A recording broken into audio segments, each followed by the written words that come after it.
bonjour et bienvenue à Pack de Potes. Alors moi c'est TK, Terry Kaufman, l'américain de ce groupe d'amis réunis par le rugby. Et dis donc, du rugby, on a beaucoup aujourd'hui, mon cher Théodore de Saint-Rémy, deuxième ligne, anciennement de Racing. Oui, on a du rugby un peu dans le monde entier, Thierry. C'est la Coupe du Monde des U20 en Italie, et puis toutes les équipes se promènent pour aller se mesurer à leurs meilleurs ennemis ou à leurs pires amis, je ne sais pas. Et effectivement, il y a une grosse actu. On va essayer de faire le tri pour sortir de toutes ces infos les plus sympas, les plus intéressantes, les plus belles, les plus chouettes. Et on est surtout content d'être là. Le monde entier, mais en fait, nous, on enregistre aujourd'hui, c'est le 14 juillet. Et moi, je me suis dit, on se bouffer de rugby qu'on va attaquer là dans cet épisode. Est-ce que tu as pu manger quand même un petit chipolata ou quelque chose comme ça aujourd'hui pour le 14 juillet? Oui, on a bien sûr fait bombance comme veut la tradition. Le 14 juillet, c'est les fanfares, les feux d'artifice, les grillades et les spécialités françaises un peu partout. Alors moi, j'étais en Vendée. Alors figure-toi que j'ai tout simplement mangé du jambon grillé avec des mojettes. Voilà. Alors, je t'expliquerai un jour ce que c'est que les mojettes. C'est comme des beans blancs, en fait. Spécialité en Vendée, cuisinée avec un petit peu d'ail. C'est absolument délicieux et tout à fait local. J'apprends tous les jours en France, tu sais. Bon, écoute, on va parler un peu de rugby aujourd'hui. Oui, on va parler des U20, Nouvelle-Zélande et tout et tout. Moi, je pense qu'on peut commencer avec les U20, donc on y va. On a quand même, depuis notre dernière fois, joué 3 matchs différents. On a démarré contre les Gallois. C'est nous qu'on a marqué premier, mais en fait, les Baby Dragons, ils sont marqués tout de suite après. En fait, on perdait assez rapidement, 21-7. Donc assez étonnant, le numéro 11 des Rouges et le numéro 15 aussi sont vraiment très très puissants. On perdait 21-7 jusqu'au moment où on revient au score 21-21. On peut dire le jeune 12 de Chenille, Deo Nikovuku, si je le prononce bien, de La Rochelle, a mis un sacré essai. Sinon, on continue à mettre un peu de score. Bobby Bissou, c'est un nom que les annonceurs aiment bien prononcer. On a fini 35-21. Le score n'a pas bougé après, mais quand même un peu de difficulté pour démarrer ce match-là. Oui, je pense que ce match, les Français ont dû le prendre un petit peu à la légère. C'est une équipe qui est supérieure aux Gallois. Ils ont dû être surpris. Les Gallois voulaient montrer que fallait pas les prendre pour des peintres. Et finalement, c'était peut-être une bonne leçon pour les Français. Faut jamais rentrer sur un terrain de rugby avec la presque certitude qu'on va gagner. C'est très très dangereux. Ça nous a servi pour le deuxième match contre l'Argentine. En 90 secondes, il y avait le premier essai déjà pour nous. Dans un match qui va faire presque 80 points dans ce match. Les premières minutes sont très très bleues. On est largement supérieur en termes de talent et en termes de physique. Le 12, Calvin Gorge, le 14, Don Good aussi. Akrab, qui en fait c'est le talonneur. Il était joueur de tournoi l'année dernière. Et très très bon plaquage, aussi très bon match. 26-0 pour nous, à 13 minutes quand même. L'Argentine va finalement marquer après une longue séquence de défense. Et d'ailleurs, il y a le fils du Mario qui jouait pour les Baby Jaguars, on va les dire comme ça. Sinon, notre 8 à nous était pas mal en fait aussi. Il s'appelle Elijah Ibesen, 38-7 pour le premier mi-temps. Le deuxième mi-temps, c'était un peu plus pour les Argentins. Ils vont marquer un essai, donc ça fait 38-19. Il y avait un petit moment où le match était relancé, mais pas pour longtemps parce que 2 essais rapides pour nos Bleus. On a passé la barre de 50. La touche était vraiment française. Par contre, dans ce match-là, le mêlé était argentin. On a fini 52-26 quand même. Ouais, là, on voit que la formation des joueurs argentins, qui est quand même un pays avec un relativement petit réservoir de joueurs, c'est difficile pour eux de rivaliser, tout simplement. Donc, ils ont des très très beaux standards sur des axes forts historiques du rugby argentin, comme la mêlée. Ils ont des bons gabarits et c'est un exercice qui leur plaît toujours. Mais sur la préparation en tant qu'équipe de joueurs qui seront peut-être très bons plus tard, si jeunes, pour eux, ils sont un peu en retrait. 50 points, ça dénote quand même d'un vrai écart. Le numéro 3, il était fort, très grand, très costaud, et juste l'Omélé était impressionnant. Et il nous a écraboussé chaque fois. Quand même, ça veut dire qu'on passait en semi-finale quand même contre Nouvelle-Zélande. C'était le bleuet en bleu, les Baby Black étaient en blanc.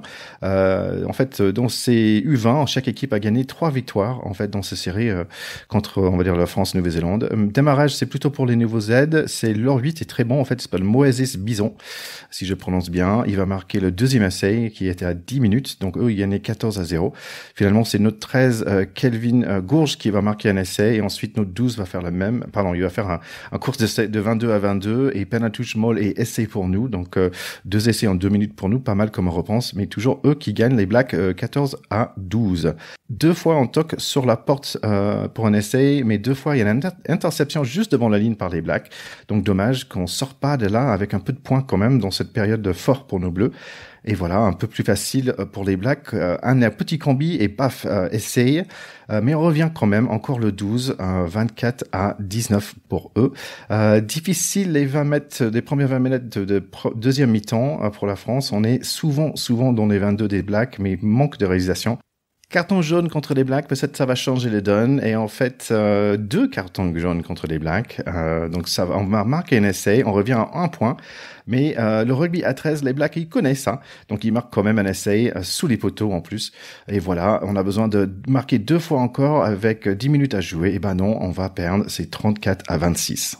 Oui, c'est un match extrêmement rageant. Je pense que les Français doivent avoir vraiment les boules, parce que c'était un match qui était tout à fait à la portée des Français. Alors déjà, j'aime bien te reprendre, parce que je pense que Moses Bison, il s'appelle quand même plutôt Moses Bison. Si tu peux me permettre cette petite correction. Thank you. Mais Moïse Bison, pour faire en français, c'est quand même un super nom. Effectivement, j'aime beaucoup. Et effectivement, c'est un excellent joueur. Il a fait très mal. Il est sorti à la 60e. Mais il a fait une très très grosse partie. On peut dire que les Français avaient tout à fait les moyens de battre ces Blacks. Ils ont tenu le ballon énormément dans le match. Ils sont arrivés près des lignes à un nombre de reprises absolument incroyables, où il y a eu des renvois dans but, comme tu le disais, des petites interceptions juste avant, des en avant juste à la fin. Pour moi, ils étaient plutôt meilleurs dans leur capacité à porter le ballon, à construire du jeu. Par contre, ils ont complètement pêché dans la finition. Ils se sont parfois trompés en partant tout seuls pour marquer au lieu de terminer proprement. Ils se sont précipités. Donc c'est un match qui est truffé d'erreurs de jeunesse. Peut-on en vouloir à des U20 de faire des erreurs de jeunesse? Certainement pas. Je pense qu'ils n'ont pas à rougir de cette prestation. Ils sont passés tout près. Je pense qu'ils ratent complètement le coche au moment où ils sont dominateurs. À la 65e, ils sont 15 contre 13. Ils prennent un essai alors qu'ils sont super numériques de plus 2. Et ça, c'est pas possible. Voilà. On peut pas vouloir aller en finale, gagner un match en élimination directe, sans marquer sur ses temps forts à ce point-là. Maintenant, encore une fois, les équipes du 20, on peut pas leur demander de jouer avec la seniorité d'équipes de gens qui ont 5, 6, 7, 8 ans de très haut niveau derrière eux. Donc moi, je les accable absolument pas. Je suis très déçu pour eux, et je pense qu'ils ont vraiment de quoi avoir de très gros regrets, parce que ces Blacks étaient absolument prenables. Ils ont raté beaucoup de plaquages. Ils étaient bons en défense, corrects en mêlée, mais le reste, à part quelques actions bien senties, pour moi, ils étaient un peu derrière et super prenables. Donc désolé pour nos Bleuets. Ouais, c'est marrant parce que j'ai l'impression que c'est la première fois que j'ai fait attention à ce type de tournoi. Et c'est vrai que, est-ce que je vais me souvenir de tous les noms? Non, mais il y a certains joueurs, j'ai dit, en fait, on a un joli groupe de jeunes qui vont dans notre top 14 très bientôt. Après, il y a tellement de joueurs, parfois, c'est difficile de souvenir de tout le monde. Oui, c'est difficile. On voit bien que parmi les jeunes joueurs qui font ces Coupes du Monde du vin, qui sont tous les ans, hein, je le rappelle, donc c'est des compétitions dans lesquelles on voit beaucoup de joueurs, il y en a finalement relativement peu qui deviennent vraiment des internationaux après. Parce que c'est un brassage important de joueurs qui sont en état de forme à un instant T, de joueurs qui sont disponibles, parce qu'ils sont parfois tout simplement très jeunes, et donc pas forcément aptes à aller à l'autre bout du monde pendant 3 semaines, etc. Et on voit bien qu'on a quelques joueurs qui percent, mais on en a plein qui ne percent pas, qui vont ensuite en Pro D2, en fédéral, qui font des très belles carrières tout à fait honorables. Mais effectivement, ils sont pas du tout tous destinés à être l'équipe de France dans 4 ou 5 ans. Certains le sont, bien sûr, hein, des Jelonge, des Brennan, etc., ont brillé en U20 il y a quelques années. D'autres brillent en U20 et puis disparaissent, se blessent, font des erreurs, des mauvais choix de carrière, n'arrivent pas à accrocher. Tout simplement, c'est la vie. Donc c'est de l'expérimentation, des opportunités de se montrer, Certains, là, sont passés un petit peu à côté en faisant trop d'erreurs individuelles à mon goût. Et j'espère que ça leur coûtera pas plus que ça. Voilà. Mais ça reste des jeunes, des très jeunes. Ils ont moins de 20 ans tous. Donc soyons Ouais. vraiment super tolérants avec ces équipes et ayons envie juste de les encourager, de leur dire, les gars, c'était déjà super. Il a pas manqué grand-chose. Ouais. C'est assez marrant parce que ça me fait beaucoup penser aux États-Unis des universitaires en fait, tu vois, de basket ou de foot américain, où en fait tu joues. J'ai vu des matchs où il y a des milliers et des milliers de personnes dans un stade, comme il a parlé Rachid Tardis sur un de nos épisodes, qu'il y a 80 000 personnes qui crient son nom, et c'est incroyable en fait à cet jeune âge qu'il y a tant de personnes. Et c'est vrai que chaque joueur d'université, il va pas forcément jouer dans la NFL, ça c'est certain, ou dans la NBA par exemple. Mais c'est quand même chou. Et ce qui est un peu dommage quand même, c'était en Italie et je trouvais qu'il y avait pas énormément de monde. Et ça c'est un peu triste. Si je pense que si je savais en amont, j'aurais dû changer un peu mon planning pour être là. Et ça aurait pu être Oui, c'est pas sympa très loin de chez toi. d'être présent. Ouais, grave. Donc prochaine fois, on regarde bien où ça va être et après on essaie de faire un petit road trip. Qu'est-ce que t'en penses toi et moi? Ce serait Et il y a fantastique. Mali bien sûr. Ce serait absolument fantastique.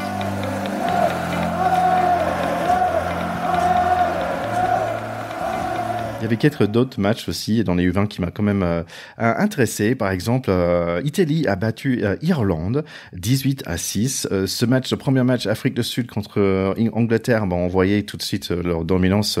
C'est plutôt les Anglais qui étaient en train de gagner 14-0 et c'est des Junior Bucks qui sont revenus. Aussi que l'Argentine a battu l'Espagne, mais que par 3 petits points. Je pense qu'il y a quand même des surprises dans ce championnat. La semaine prochaine, il y aura quand même les derniers matchs. Donc ça veut dire le final en ce moment. En fait, le demi-finale en train d'être joué pendant qu'on parle, mais je pense qu'on peut dire que ça va être l'Afrique du Sud contre Nouvelle-Zélande. Oui, quel scoop. Mais dis-moi Thierry, il y avait aussi des filles U20 qui jouaient ce week-end, je crois. Exactement. En fait, il y avait 3 journées on va dire, des Six Nations U20 pour les filles aussi. Donc, la France a déjà joué et gagné les 2 premiers matchs. Donc, notamment, la première, c'était contre Italie 46-5 pour la France. Le deuxième contre Irlande 41-12. Et bien sûr, la dernière va être contre l'Angleterre. L'Angleterre qui a aussi gagné leurs 2 premiers matchs. Ils ont gagné contre Écosse 31-17, pardon, et contre Italie 36-20. Légère différence en fait dans cette chose-là. Chaque nation peut aligner la majorité des joueuses de moins de 20 ans avec une tolérance de 5 joueuses moins de 23 ans par journée de match. Donc ça c'est chouette aussi parce que ça donne un peu plus d'expérience dans l'équipe. Allez, on va passer à nos bleus qui sont en Nouvelle-Zélande en ce moment. Et on peut dire avant le premier match, il y avait quelques mots, on va dire, mal placés du coach Nouveau-Z qui était pas content qu'on envoie notre équipe B, comme il avait dit. C'est un match qui est quand même démarré avec un haka, avec un peigne de cheveux un peu méchant. Aussi, ça a démarré par une commotion de Rhys. Donc ça veut dire Mackenzie qui est entré, qui a posé beaucoup de problèmes pour les Bleus tout ce match. Mais quand même un match où on a vu plein de bonnes choses de nos Français. Atisobé qui était très présent dans les airs, Villiers qui a fait un petit erreur, mais aussi il nous a sauvé un essai, il a gratté pas mal de ballons aussi. Et c'est nous qui a marqué au début. En fait, on était 10-0 tout de suite au début, avant et notamment il y avait un Dre 2 qui a marqué. On aime bien ça, Michael Guyard aussi qui a fait une bonne impression contre les nouveaux Z. Un peu entendu en fait les 10-0. Scott Barrett, il a pas aimé ça. Il a contre un jeu de pied, un coup de pied. Et Will Jordan, en fait, il a fini le boulot. Will Jordan, c'est un serial killer, ce mec. C'est un marqueur de fou. Voilà, beaucoup de fautes contre nous. Et en fait, petit à petit, les nouveaux Z, ils reviennent dans le match. Mackenzie, il est partout. Et juste avant le mi-temps, quand même, un des plus jeunes des frères, Jordi, il va marquer dans le coin 21-13. Le pilier fait plutôt un bon match. Les troisièmes lignes chez nous, pas mal. Tixeran et Fischer. Villiers en bulldog. Et voilà, on revient dans ce match à 21-20. Roy Gard, le 9, était partout. Beaucoup de percées de sa part. Heureusement, Villiers était là pour sauver l'essai. Et finalement, c'est Will Jordan qui va faire son doublé quand même. 3 essais refusés quand même pour les Blacks. 73 minutes et on a le ballon pour la victoire potentiellement dans nos mains. On toque sur la porte dans les 22, mais on avance, mais en avant, malheureusement. On a perdu, mais on a fait bonne impression. Oui, 31-27, c'est-à-dire 4 petits points à portée de fusil d'un essai. même d'un essai non transformé. Donc c'est une petite revanche quand même de la part des Bleus, même si c'est une défaite, face à la presse néo-zélandaise qui est toujours très virulente. Hein. C'est une presse qui est pas facile, qui avait effectivement pris de haut cette équipe en disant écoutez, pourquoi pas nous envoyer les cadets pendant que vous y êtes. Qu'est-ce que c'est que cette compo et cet effectif? On peut les comprendre, hein, c'est un peu frustrant de pas voir ce qui se fait de mieux en termes de seniorité, d'expérience. Bon, ben voilà, on n'y peut rien si Dupont est blessé, on n'y peut rien si les mecs ont joué une finale pour beaucoup quelques jours avant, etc. C'est comme ça. Maintenant, ça donne l'occasion à des joueurs de se montrer.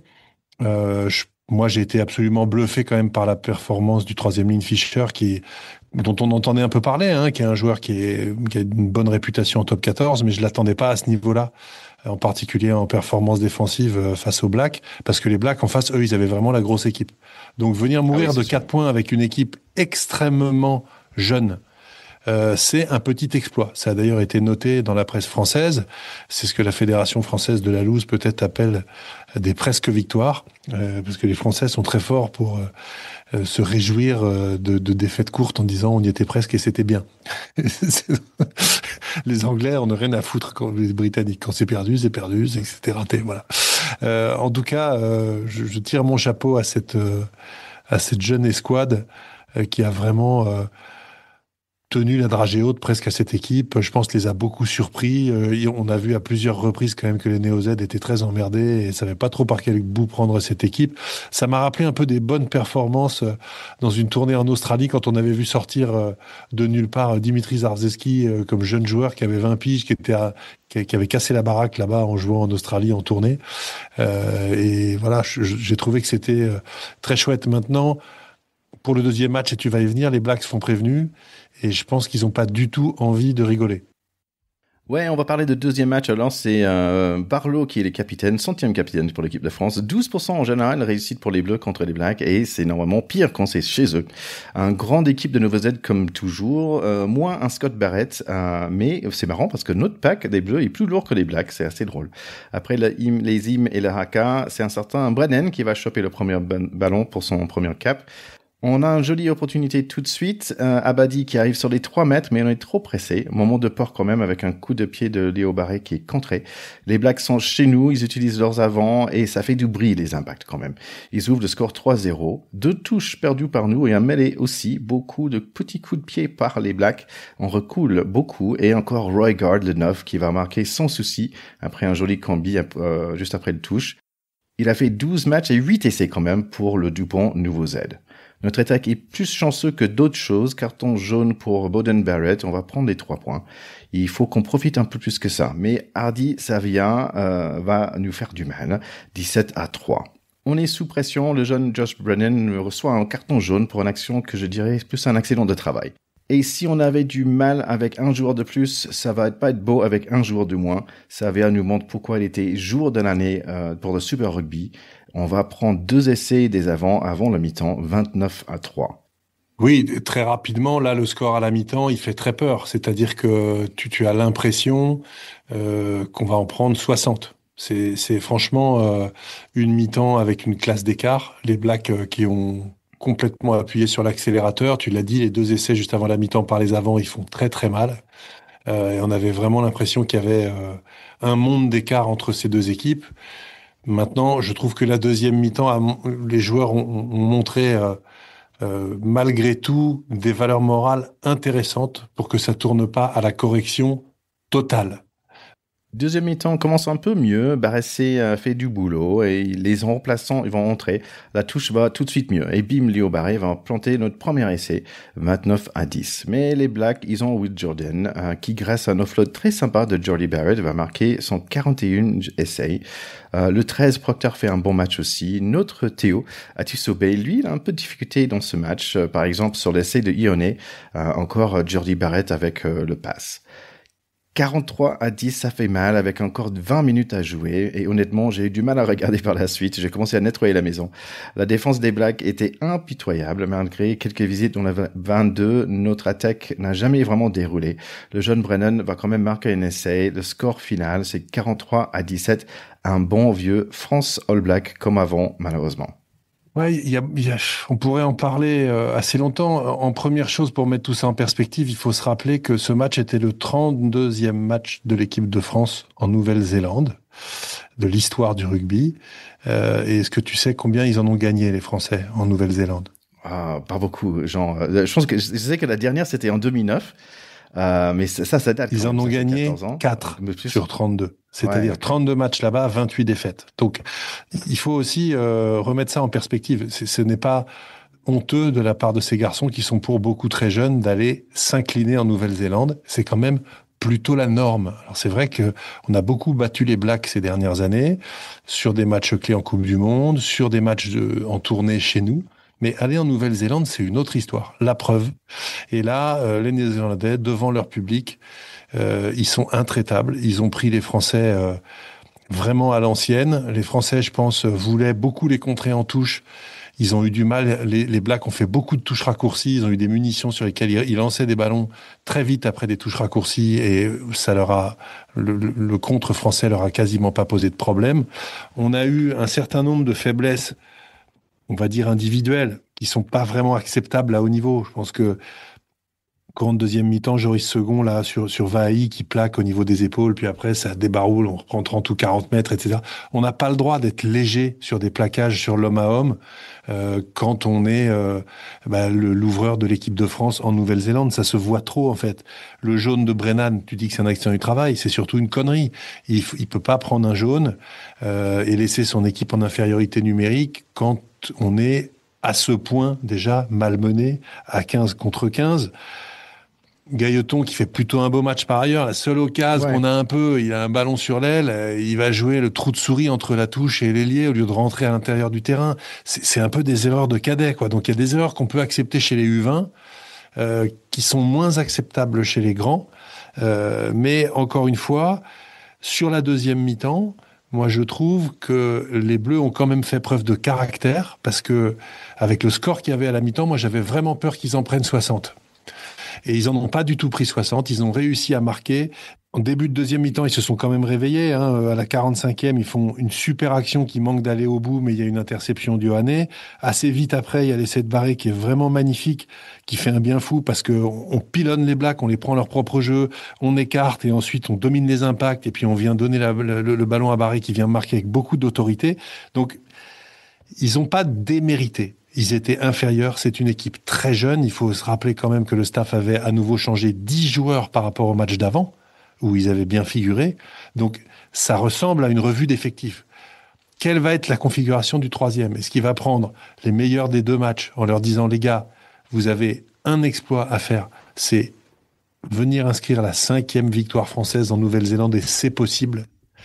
Il faut y croire, mais là, c'est grosses semaines et semaines très difficiles quand même pour Fabien Galtier pour mettre ça dans...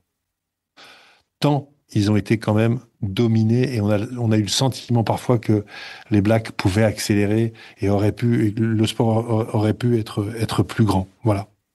En fait, c'est un peu difficile de dire, mais pourquoi est-ce qu'il y a des gens qui ont marqué des points dans ce match pour nous, pour les Bleus? Il y a peut-être quoi, Barassi et moi, je suis d'accord avec toi pour Gaëtan, mais personne n'a vraiment marqué des points en fait. Donc, je trouve que les 200. Alors moi, j'ai trouvé quand même que Le Garec restait bon. Il surnageait. J'ai trouvé que Deporter et Barassi, les deux centres, ont tiré leur épingle du jeu. Barré a été autoritaire sur pas mal d'actions. Il a été correct. Malheureusement, Atisogbe et Gaëton ont souffert. À la 58e, Atisogbe, il prend un plaquage, mais j'ai l'impression qu'il va faire 25 mètres en arrière rien que sur le plaquage. Ça, c'est quand même cruel. Ça m'a rappelé Gabin Villiers avant la Coupe du Monde 2023, en match d'entraînement, là où il s'était pris des plaquages contre je sais plus qui, l'Écosse ou je sais pas quoi, où il reculait. Quand t'es pris physiquement et que t'es pas dans un bon jour, etc., et que tu commences à souffrir, après, psychologiquement, ça devient très dur. Donc, je pense que le centre du terrain, le deuxième ligne aussi à Lagaou, que je trouve pas mal. Joshua Brennan, il a été vaillant, mais ce carton jaune fait extrêmement mal. En revanche, la première ligne, les ailiers et malheureusement second, je trouve, sont un peu passés au travers. Mais ce sont des joueurs très jeunes, voilà. Ce sont des joueurs très jeunes, donc soyons tolérants. En face, il y avait des très très gros clients, une équipe quand même avec à nouveau des individualités extraordinaires. Ce Vahaï, le numéro 7, et Savea de l'autre côté, 6-7. Quand tu as une troisième lignelle comme ça, tu peux vraiment voyager quand même. Donc les frères Barrett et compagnie, c'est des mecs qui sont sans sélection. Enfin, c'est du très très lourd en face. Vu l'inexpérience de cette équipe, encore une fois, moi je ne trouve pas ça honteux, mais on a vu qu'il y avait une classe d'écart sur cette compo. Ma femme a dit la même chose parce que moi je me plaignais en fait. Je disais mais pourquoi ils ont mis cette équipe, parce qu'en fait j'ai du mal quand je reconnais pas la moitié de l'équipe, où c'est la, je sais pas, on avait quoi, 5 6 joueurs où c'était la première ou deuxième cap, voire plus. Tu vois, c'est vraiment, tu vois, est-ce que c'est gentil entre guillemets de laisser les gens, ils savent qu'ils vont perdre. Ben c'est comme on dit dans l'expression, c'est pas cadeau. Voilà, Ouais, non, c'est-à-dire que franchement. on te donne ta première cape, mais bon, c'est vraiment aussi un cadeau empoisonné. C'est vrai, mais bon, elle était un peu de ton avis que ça, il faut avoir la chance de jouer et les soutenir quand même. Tu parlais des Barrett, des frères, et peut-être, tiens, aussi, est-ce qu'il y a eu une sœur? Il faut qu'on regarde s'il y a peut-être une sœur Barrett, ça peut être marrant. Ce serait pas étonnant, savoir, je en pense tout cas. Ouais. Et voilà. Et est-ce qu'ils ont tous fait du rugby? Parce que, tu vois, les parents, ils disent, bon, non, vous déposez tous au rugby, on va pas faire un natation, l'autre volley, Écoute, moi l'autre basket, etc. moi j'ai un très bon copain à côté d'ici dont je t'avais parlé puisque j'avais maté des matchs chez lui avec des bébés qui regardaient un aquarium et tout ça. Tu te souviens, quelques anecdotes. Lui, il a 6 enfants, des garçons, des filles. Il a qu'une seule bagnole assez grande pour trimballer tout ce petit monde. Il dit, moi, c'est pas compliqué. Le samedi, ils vont tous au rugby. Comme ça, je suis Voilà, pas c'est emmerdé. ça. Je vais pas y passer ma journée. Ils y vont Voilà. tous. Il y en a qui aiment plus que d'autres, mais au moins, tout le monde joue au rugby. Tout le monde sait de quoi on parle. Et il y a égalité C'est- là-dedans. Il y a des Ouais, garçons, c'est des bien. filles, des petits, des moyens, des grands. Et allez hop, c'est au rugby. Et il y a une petite chance quand même, on a des frères Spring, on a 3 frères, donc peut-être on pourrait, il y a Sam, le plus jeune, qui joue en Fédéral 1, donc il y aurait une petite chance d'avoir des trois frères qui jouent pour l'équipe de France, ça serait Bon, pas en mal. tout cas, les deux, effectivement, Tom et Max, il y a quand même des chances qu'ils y soient un jour. Alors effectivement, leur papa était néo-zélandais et leur maman est du Pays Basque.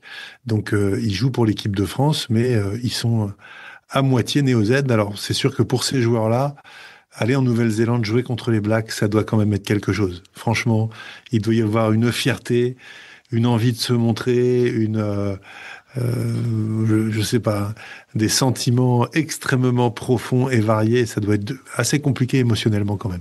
Bon, écoute, on a parlé de deuxième match de France-Nouvelle-Zélande. Il y a plein de matchs qu'on a sautés, en fait, dans cette première semaine. On va parler des Lions après.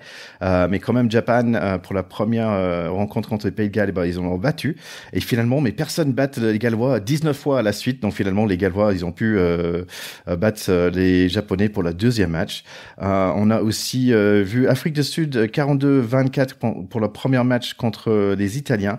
Mais par contre, le deuxième match, impressionnant, 45-0 contre Italie. Il y avait un moment aussi, et je pense qu'ils avaient 12 joueurs de moins, les Sudaf, mais quand tu voyais, je regarde le replay, c'est un truc de ouf, en fait. Tu sais qu'on a commencé ce podcast en 2019, il y avait Faf de Clerc et tout, et j'ai l'impression ils sont toujours là, quoi. Tu vois, ça fait 6 ans, et c'est une équipe que je connais presque tous les joueurs par nom, je les vois 1 ou 2 fois par an, mais c'est une équipe incroyable, les Sudaf. Bon, ils ont un grand réservoir et ils ont une génération effectivement de folie. Et il faut avouer aussi qu'avec les titres de champion du monde qui s'empilent, ben, ça donne aux jeunes l'envie de jouer et de participer à la fête. Hein. Donc, je pense que là-bas, la culture rugby est déjà très forte et plus ça gagne à haut niveau, plus ça donne envie à des joueurs qui ont du potentiel de consacrer ce potentiel au rugby. Et donc, c'est des locomotives en fait pour aller chercher des nouveaux joueurs, renouveler les générations. Mais c'est vrai que là, ils ont une équipe qui est durablement impossible à jouer, quoi. C'est très compliqué. Et ça va être pire parce que moi j'ai une petite impression que les U20 ça va être pour les Box aussi. Si on parlait de Irlande, bah ils ont eu un match contre Géorgie 34-5 et ouf contre Portugal 106 pour Irlande, 7 pour Portugal, ça fait mal. Oui, on va passer un voile pudique sur ce score qui n'aurait pas dû avoir lieu. Je pense que Irlande-Portugal c'est pas une bonne idée. Voilà, il y a trop d'écart. 100 points, ça veut dire coup d'envoi essai, coup d'envoi essai, coup d'envoi essai pendant tout le match. Ça a pas beaucoup de sens. Franchement, je pense que la Fédé internationale là-dessus a eu une mauvaise idée. Angleterre est partie en Argentine, premier match 35-12. Si vous vous souvenez, Argentine a battu les Lions, mais en fait, ils ont perdu contre l'Angleterre. Mais le deuxième match, beaucoup plus serré, 22 pour Angleterre, 17 pour Argentine. Mais de mémoire, en fait, c'est un essai dans les dernières minutes. Aussi, on peut parler de Fidji, qu'ils ont perdu contre Australie. Mais ils ont beaucoup apprécié l'effet que des Écossais sont venus chez eux pour jouer. J'ai vu les highlights de ce match. Franchement, chez eux en Fidji, 29-14 avec un folie dans les stands de public fidjien qui était au bloc. Et vraiment un super joli match de la part des Fidjiens. Et ça fait du bien pour ce peuple qui donne beaucoup au rugby. Oui, qui donne beaucoup, qui donne des champions immenses, qui est tellement éclaté parce que c'est déjà un pays qui est un archipel de centaines d'îles. Donc c'est difficile pour eux d'avoir un seul endroit au Fidji pour réunir leurs joueurs, etc. Et donc les joueurs partent s'expatrier parce que économiquement c'est plus important, plus intéressant pour eux évidemment. Mais du coup, en tant que pays, ils sont rarement récompensés de tout ce qu'ils donnent au rugby, comme tu dis très justement. Donc je trouve qu'une victoire chez eux contre les Écossais, qui sont quand même une équipe mythique du rugby mondial, c'est un très très beau cadeau à faire au peuple fidjien. Et pour le coup, là, je salue et World Rugby et les Écossais d'avoir fait ce choix, parce que même si les Écossais ont perdu, ils doivent être déçus. Ils ont fait un très beau cadeau à ce peuple qui le mérite. Exact. Tiens, les Américains, nous aussi, on joue le rugby. Comme il dit notre copain Greg de Baltimore, il a dit merci d'avoir parlé de notre message. Il nous suit toujours, il nous remercie pour les émissions. Il nous dit que le rugby se développe tranquillement aux US et à Baltimore où il vit. Bonne continuation. Bonne continuation à toi aussi, Greg. Et les Américains pour leur premier match 36-17 contre les Belges. Donc je peux être fier de celle-là, mais par contre, les Espagnols nous a battu les Américains 31-20. Il faut qu'on parle de l'Espagne, en fait, parce que ça commence d'être un pays de rugby, finalement. Oui, on part de très très loin avec l'Espagne, parce qu'il n'y a pas si longtemps, c'était totalement méconnu. Mais effectivement, il y a un championnat domestique qui se développe. Il y a des joueurs français aussi, pas mal, qui avaient des origines espagnoles, qui ont pas mal contribué à renforcer l'équipe d'Espagne. Je salue parmi eux mon vieux copain Carlos, avec qui j'ai joué au Racing et qui a, comme son beau prénom l'indique, puisqu'il s'appelait même Juan Carlos, des origines tout à fait espagnoles. Et il a contribué, il a porté son concours et cette équipe grandit. Je pense qu'ils sont quand même assez loin du très haut niveau. Mais peut-être qu'ils arriveront à participer à une Coupe du Monde, ce qui serait déjà fantastique. Les Portugais l'ont fait. Je pense que les Espagnols sont pas loin de pouvoir le faire. Et dans le Rugby European Championship, donc nous on appelle ça plutôt des Six Nations bis, on va dire, ils étaient deuxièmes. Ils ont perdu contre Géorgie 46-28, qui est quand même un score complètement respectable. Tout à fait respectable, même un peu mieux en écart de points que les Français contre les Néo-Zélandais. Allez, dernière chose, on va parler des Lions quand même. On va pas entrer dans chaque match, bien sûr, parce qu'il y a beaucoup de matchs d'échauffement. Après la petite perte en Irlande contre l'Argentine, ils ont oublié celle-là et ils ont gagné 1, 2, 3, 4, 5 matchs à la suite, notamment la dernière. C'était le meilleur, 48-0, contre une équipe de Australiens, nouveaux aides dans des anciens, même pas forcément des internationaux, mais des gens assez connus là-bas. Mais le truc qui fait peur, en fait, c'est pas les 48, mais c'est plutôt le 0, j'ai envie de dire. Ils avaient tendance de prendre un essai ou deux tout de suite au début de match, et je pense que les choses commencent à mettre en ordre. J'écoute pas mal de podcasts rugby aussi en anglais, et donc je vois que finalement, Hansen commence à prendre un peu plus de place que Lowe, apparemment, les deux Irlandais. Apparemment, Lowe, c'est pas vraiment un super fin d'année pour lui. Sur la numéro 7, sur la troisième ligne, la grande question, en fait, c'est est-ce que c'est Tom Curry, l'anglais, ou est-ce que c'est plutôt Jack Morgan, le jeune gallois.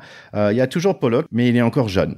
Il y a aussi la question de Kinghorn versus Keenan. Je pense que c'est plutôt Keenan qui est en meilleure forme en ce moment, plutôt que Kinghorn. Et Marcus Smith, qui va être un peu comme le Thomas Ramos anglaise. En fait, c'est couteau suisse qui peut tout faire, mais il se retrouve sur le banc très souvent. Et notamment, il y a un retour de Owen Farrell aussi. Juste un mot sur le 48-0 contre Invitational. Le 0 n'est pas étonnant. Invitational, c'est vraiment des équipes, les mecs, ils se connaissent pas. Donc, on prend 15 joueurs qui sont bons. On leur dit, toi, tu sais jouer ouvreur, tu joues troisième ligne. Ils s'échauffent et puis ils jouent contre les mecs. Donc, c'est pas étonnant qu'ils arrivent pas à rivaliser. Invitational, c'est vraiment des sélections où on te permet de te montrer contre une très grosse écurie. Moi, quand j'avais été en Afrique du Sud avec le bataillon de Joinville à l'époque, on avait joué contre une Western Province Invitation et on voyait que c'était juste des individualités qui venaient là pour se montrer. C'était pas une équipe. Donc, c'est pas très surprenant qu'il y ait eu ce score très large. Maintenant, les choses sérieuses commencent. Les 3 tests, ils sont le 19, le 26 et le 2 août. Les 3 contre la grosse équipe d'Australie. Faut rappeler que l'équipe d'Australie, c'est celle qui va recevoir la Coupe du Monde en 2027. Donc là, c'est maintenant fini les préliminaires, les rigolades et les matchs d'entraînement. C'est 3 gros matchs avec les Lions, on espère au top de leur forme, les Australiens qui veulent montrer qu'ils sont les patrons, surtout chez eux, en prévision d'être les patrons du rugby mondial en 2027. Donc ça va être des superbes confrontations. J'invite vraiment tous nos écouteurs à essayer de regarder ces matchs parce que c'est toujours très, très beau. Et donc pour toi, combien de victoires y aura-t-il pour les Lions? Est-ce que c'est 1? Est-ce que c'est 2? Est-ce que c'est 3? Ou est-ce que c'est 0 sur ces 3 matchs? C'est difficile à dire. Je pense pas qu'ils gagneront 0 fois. Je pense qu'ils gagneront au moins une fois. Voilà. Après, je pense que les Australiens gagneront une fois aussi. Et la 3e, je donne ma langue au chat. Ouais, il faut dire qu'on n'a pas vraiment vu Australie. Ça fait longtemps. Ils ont joué une fois cette année. La dernière, c'était ils ont gagné 21-18 contre Fidji, match préparatoire aussi. Mais quand même, ils ont perdu par 3 points contre Irlande en novembre. Ils ont perdu contre l'Écosse, mais ils ont quand même battu Pays de Galles et l'Angleterre quand même. Donc bon, c'est intéressant à savoir pour la suite. Mais comme tu dis, il y a encore pas mal de rugby à regarder parce que on a les Lions qui commencent et aussi la 3e match pour la France. Ouais, on espère que les Français vont arriver à se remobiliser. C'est très dur, c'est long, une tournée, 2 défaites, la 2e beaucoup plus sévère que la première. Se dire, bon, allez, je vais m'y recoller, je vais remettre le maillot. Est-ce que c'est jouable? Ça va être très dur, mais c'est là aussi qu'on voit peut-être les tempéraments de champions. Je pense que ce qui va être très intéressant quand même, c'est de voir la composition que va choisir Fabien Galtier. Elle nous en dira pas mal sur ses choix et sur la possibilité pour cette équipe de rivaliser. Voilà, sait-on jamais. Il faudrait aller chercher un exploit. Ce qui est sûr, c'est que les Blacks vont arriver quand même relativement sûrs d'eux. Et c'est peut-être là que se trouvera la planche de salut. On a pas mal de rugby qui vient aussi la semaine prochaine. On a Samoa qui va recevoir l'Écosse, Nouvelle-Zélande contre France, bien sûr, les Lions contre l'Australie, comme on a dit. South Africa, Georgia, je pense qu'on sait qui va gagner celle-là quand même. Oui, peu de suspense. Argentine contre Uruguay. Et tiens, c'est dommage que c'était pas le 4 juillet, mais il y a USA versus England. Là aussi, ça va piquer. D'ailleurs, ça va être Washington DC, tiens. Incroyable.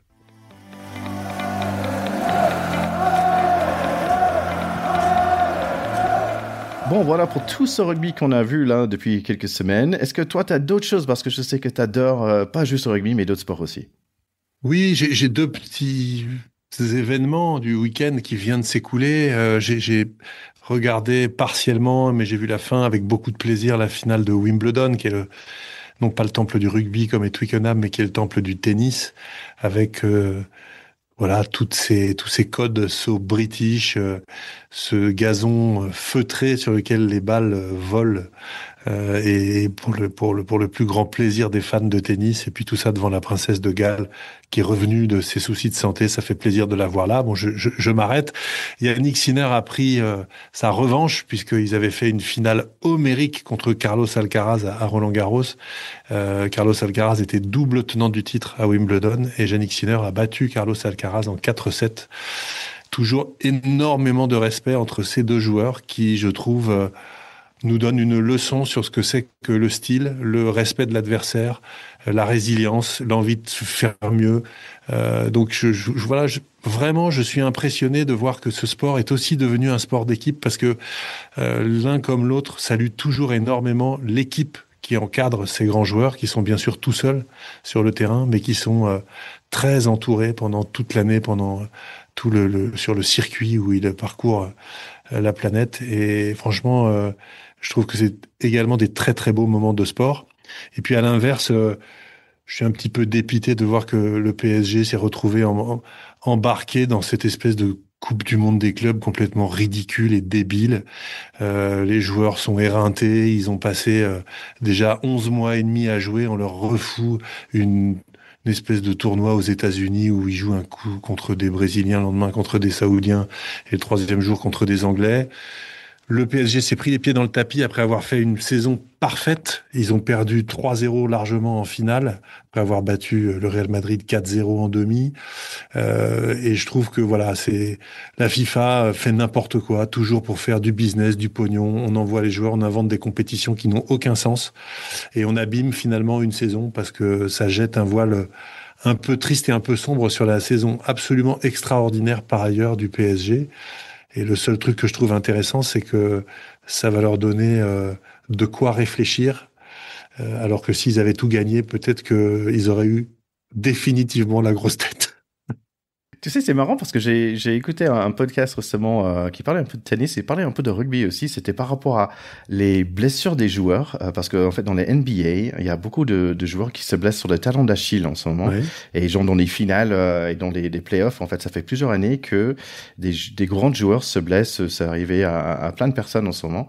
Et en fait, le gars, il a invité plusieurs docteurs pour dire, mais en fait, et entraîneurs physiques, pour dire, mais qu'est-ce qui se passe? Et les conversations étaient intéressantes. C'était, est-ce que nous, les humains, on arrive à un certain point, on va trop vite, on est trop rapide par rapport à notre corps? Est-ce que c'est parce que les chaussures, l'équipement qu'on a, en fait, ils sont faits pour faire un mouvement, mais pas la deuxième? Est-ce que c'est parce que avant, on avait des athlètes par exemple, aux États-Unis, on a un sport d'été, on a un sport d'hiver, en fait, un sport de printemps, en fait. Par exemple, on joue au foot américain et après on joue en basket, ou on joue au foot américain et après on joue au baseball.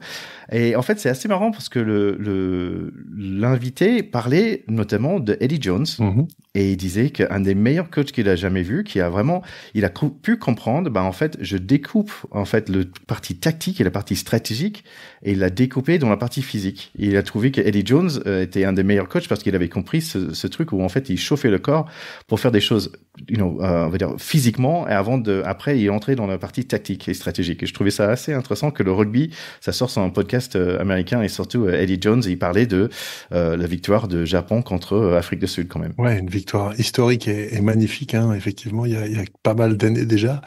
Mais pour moi, la réponse, elle est très claire. Pourquoi les mecs se blessent sur des tendons qui sont quand même des tendons très très solides en théorie, c'est qu'ils sont trop sollicités parce que les mecs jouent trop. Regarde les mecs du foot européens, ils ont commencé à jouer en août l'année dernière, ils jouent tous les 3-4 jours, ils finissent, on est le 14 juillet. C'est ridicule, voilà, c'est ridicule. Donc après, on dit les mecs, peut-être qu'il y a du dopage, du machin, etc. Mais c'est la question, la réponse est dans la question. On les fait trop jouer et les délires des FIFA et autres qui veulent toujours rajouter des matchs pour faire plus de pognon, ces gens-là, à un moment, il faut les appeler par le nom, ce sont les fossoyeurs du sport, c'est tout. Donc moi, je suis très en colère contre ces nouvelles compétitions inventées là tout le temps pour aller faire soi-disant des droits télé supplémentaires, des machins, des trucs, etc. C'est irrespectueux pour les sportifs, pour les hommes et les femmes qui sont eux soumis à des cadences complètement délirantes, et c'est aussi prendre les spectateurs pour des abrutis, et moi j'aime pas ça.